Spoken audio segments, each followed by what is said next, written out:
Welcome back, my friends. A member of our playgroup recently challenged all of us to build a commander deck for under $25, and to be honest, I'm really glad he did. It's prompts like this that keep building commander decks new and fresh. So with that in mind, I am proud to bring you my under $25 Lysaga Night Witch deck.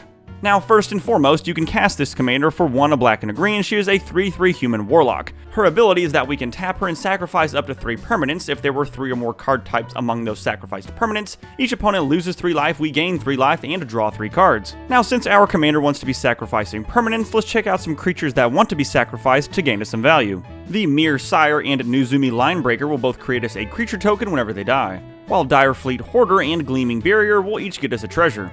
Whenever Viridian Emissary and Primal Druid die, we can get a basic land card from our library onto the battlefield tapped. And helping us out with some card draw, we have Silver Smote Ghoul, Corpse Augur, and Disciple of Perdition.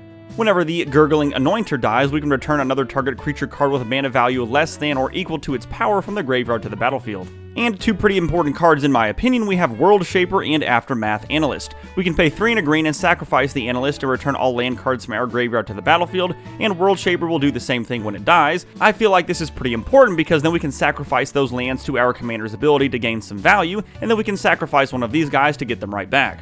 Now we do have a few pieces of removal. Reclamation Sage will ETB and destroy target artifact or enchantment. Ravenous Chupacabra will ETB and destroy target creature, and Shriekmaw will enter and destroy target non-black, non-artifact creature. And for some instant speed removal, we also have Doomblade and Vendetta.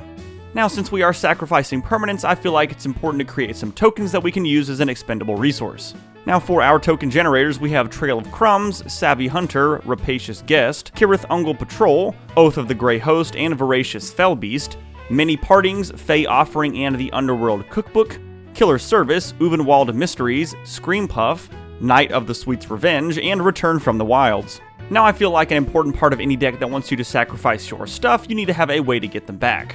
With Druidic Ritual, we can mill 3 cards and return up to 1 creature and 1 land card from our graveyard to our hand. And with Deadly Brew, each player sacrifices a creature or planeswalker. If we sacrificed a permanent this way, we can get another permanent card from our graveyard back to our hand. For some land recursion, we have Circle of the Land Druid, Aranis Gloomstalker, Eccentric Farmer, and Groundskeeper. To bring back some of our enchantments, we have Dowsing Shaman. We can pay 2 and a green and tap him to return target enchantment card from our graveyard to our hand. For some cards that can put themselves back into our hand, we have Fallen Ideal, Despondency, and Fortitude. Alongside Golem Patient Plotter, we can pay a black and sacrifice a creature to return him from our graveyard to our hand. And 2 pretty cool includes, we have Genju of the Fens, which will enchant a swamp, and Genju of the Cedars, which will enchant a forest. We can pay 2 mana of any color, and those lands will become creatures. That means when we sacrifice them to our commander's ability, they are going to count for exactly 2 card types. Then when we sacrifice those lands, each of these enchantments will make their way back to our hand. And of course we have some creature recursion with Altar of Baal, Corpse Churn, Honest Rutstein, a new one from the Outlaws of Thunder Junction, Dutiful Attendant, Prowling Geistcatcher, Clear the Stage, Disturbing Plot, and Courier Bat. But the one I'm most excited to try is Gleam Crawler. At the beginning of our end step, we can return to our hand all creature cards in our graveyard that were put there from the battlefield this turn. Now, I personally enjoy opportunities to add some flavor, so we have Witch's Cauldron. We can pay 1 in the black and tap it to sacrifice a creature to gain a life and draw a card. And for my favorite section, the one that will deal the most pain to all of our opponents. With Butcher of Malakir, whenever it or another creature we control dies, each opponent sacrifices a creature. Whenever we cast Rise of the Witch King, each player sacrifices a creature, and if we sacrificed a creature this way, we can get another permanent card from our graveyard onto the battlefield. Whenever Dreadhound ETBs, we can mill 3 cards, and whenever a creature dies or a creature card is put into a graveyard from a library, each opponent loses 1 life.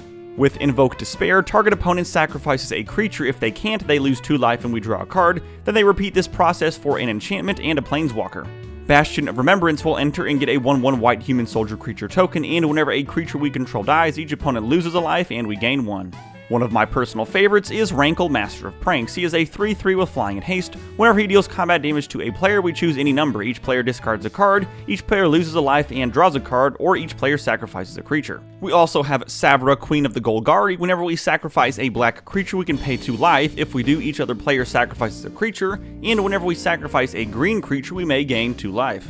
And last but not least is Marionette Master. It has Fabricate 3, so whenever it enters the battlefield, we can either give it 3 1/1 counters or create 3 1/1 colorless Servo artifact creature tokens. Also, whenever an artifact we control is put into a graveyard from the battlefield, target opponent loses life equal to Marionette Master's power. And there you have it, my friends. I hope you enjoyed this budget build for Lysaga Night Witch. The deck list is in the description below, and let me know in the comments if you'd like to see other deck techs like this one. Don't forget to like and subscribe so I can see you in the next one.